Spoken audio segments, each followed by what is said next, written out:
तर विलास राजस्थानमधील जैसलमेरमध्ये पाकिस्तानकडनं हल्ल्याचा प्रयत्न करण्यात आला। पाकिस्तानच्या हल्ल्याचा प्रयत्न भारतानं जोरदार हाणून पाडला।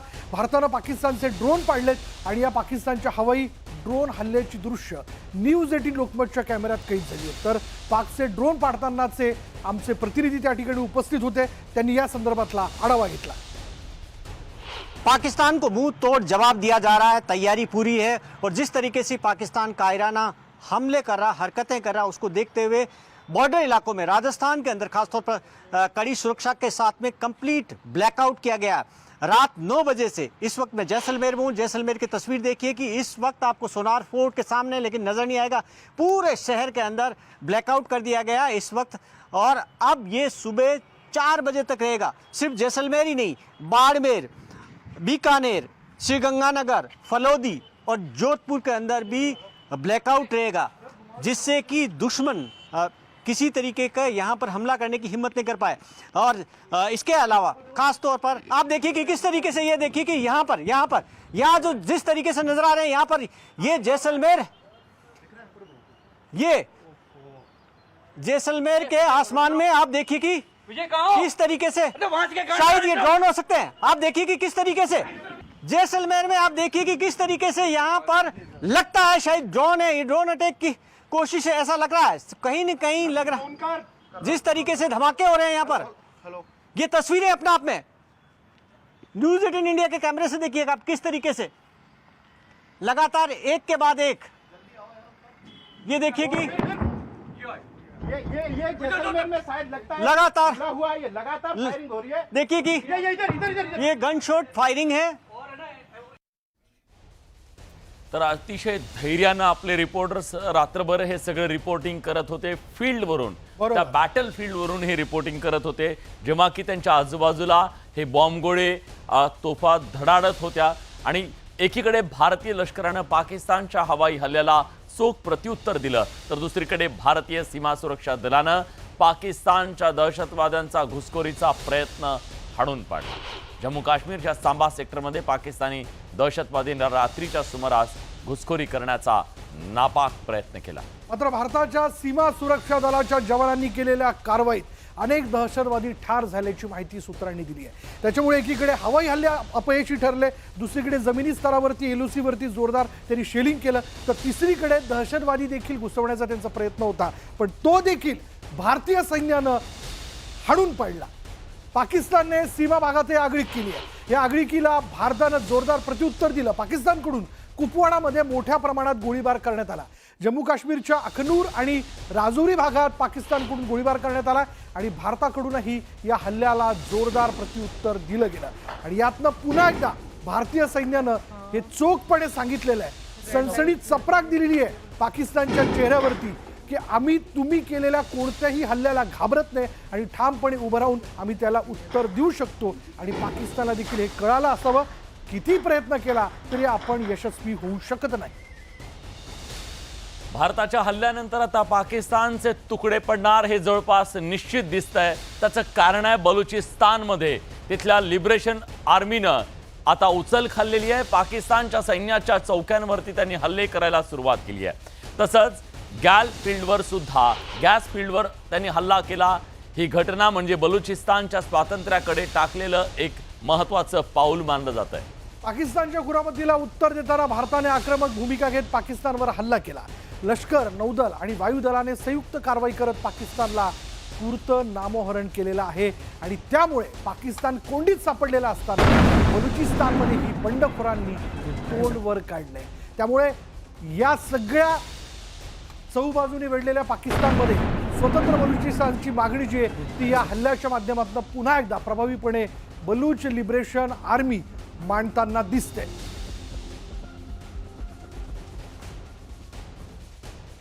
पाकिस्ताननं भारताच्या विविध शहरांवर ड्रोन आणि मिसाईल हल्ले काल रात्रभर करण्याचा प्रयत्न केला खरा, पण त्यांचा काही उपयोग झाला नाहीये। भारतानं केलेल्या प्रतिहल्ल्यामुळे मात्र पाकिस्तानात हाहाकार उडालाय। या पार्श्वभूमीवर घाबरलेल्या इस्लामाबादच्या डेप्युटी कमिशनरनं तातडीची बैठक बोलावली। लपायला कुठे जागा आपल्याला मिळते का याच्याबद्दलची चाचपणी त्यांच्याकडून केली जात होती। हाय अलर्ट रात्रभर त्यांच्याकडे होता आणि कर्फ्यू लावण्यात आला। या बैठकीत इस्लामाबाद शहरात विविध ठिकाणी धोक्याची सूचना देणारे सायरन रात्रभर वाजत होते। अख्खा पाकिस्तान रात्रभर जागून काढत होता, कारण कधी कुठून कशा प्रकारे हल्ला होईल याचा त्यांना नेम नव्हता। प्रचंड दहशत संपूर्ण पाकिस्तानच्या शहरांमध्ये, प्रमुख शहरांमध्ये होती। तसंच हल्ल्याच्या वेळी नागरिकांना लपण्यासाठी बंकर तयार करण्यात आल्याची माहिती देण्यात आली।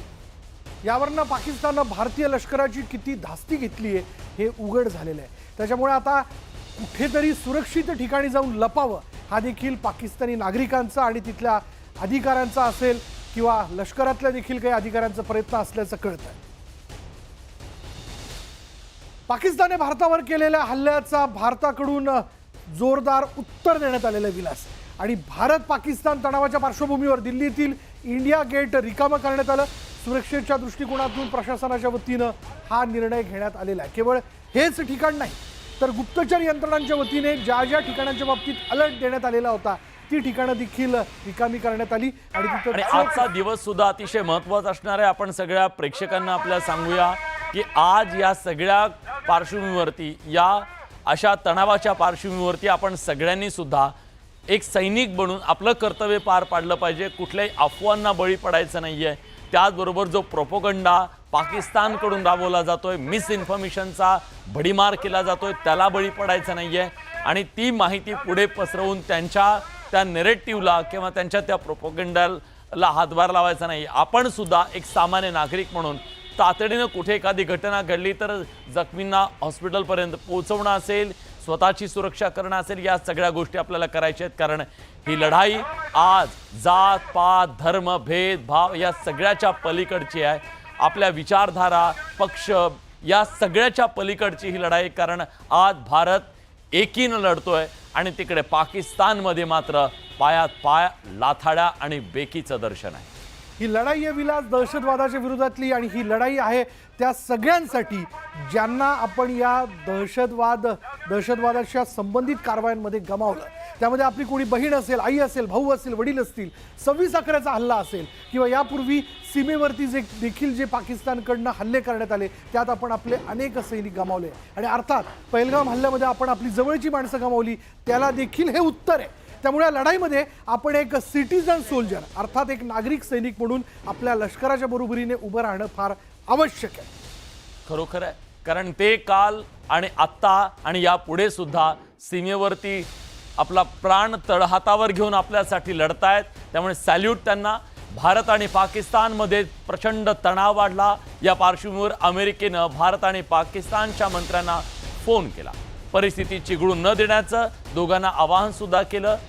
पण भारत आणि पाकिस्तानमधला तणाव कमी करण्यासाठी अमेरिकेने मध्यस्थीची तयारी दाखवली नाहीये। त्यांनी सांगितलं की आम्हाला याच्याशी काही देणं घेणं नाहीये, हात झटकलेत। त्यांनी असं म्हटलं विलास की चर्चा करा आणि हा विषय सोडवा, हे सगळं बंद करा असं त्यांचं म्हणणं आहे। पण या बाबतीत ते कोणा एका बाजूने उभं राहताना दिसत नाहीयेत किंवा आम्ही युद्धात उतरणार नाही हे त्यांनी स्पष्टपणे सांगितलं। नन ऑफ आवर बिझनेस असं ते म्हणतात। तर भारत पाकिस्तानच्या वादाशी आमचा काही एक संबंध नाही असं वक्तव्य अमेरिकेचे उपराष्ट्रपती JD व्हान्स यांनी केलंय।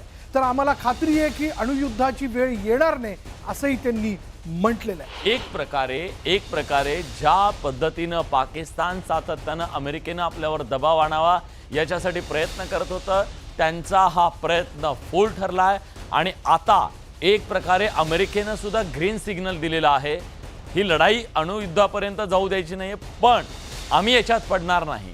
म्हणजे पाकिस्तानला असं वाटत होतं की अमेरिका जी आत्तापर्यंत त्यांना सपोर्ट करत होती ती अमेरिका त्यांच्या बाजूनं उभी राहील। याच अमेरिकेने बऱ्याचशा पाकिस्तानच्या आर्थिक संकट काळात त्यांना आर्थिक मदत देऊ केलेली आहे, शस्त्रास्त्र सुद्धा त्यांनी शस्त्रास्त्र सुद्धा देऊ केलेली आहे, टेक्नॉलॉजी देऊ केलेली आहे। आणि या अमेरिकेला हे देखील माहिती आहे की दहशतवाद पोसणारा हा देश आहे आणि यापुढे जर आपण अशाच पद्धतीने याला सांभाळत राहिलो तर हे आपल्यालाच भोगावं लागेल।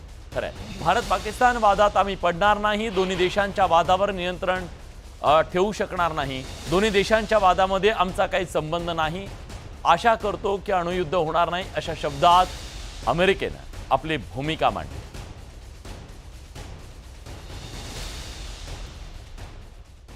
तर विलास, भारत पाकिस्तान तणावाच्या पार्श्वभूमीवर पाकिस्तान सुपर लीगचे सर्व सामने जे आहेत ते देशाबाहेर खेळवण्याचा निर्णय घेतला आहे. पाकिस्तान सुपर लीगचे उर्वरित क्रिकेट सामने दुबईत खेळवण्याचा निर्णय त्यांनी घेतल्याचं कळतंय. इतकी मोठी दास्ती जी आहे ती भारताच्या हल्ल्यांची आता पाकिस्ताननं घेतलेली आहे.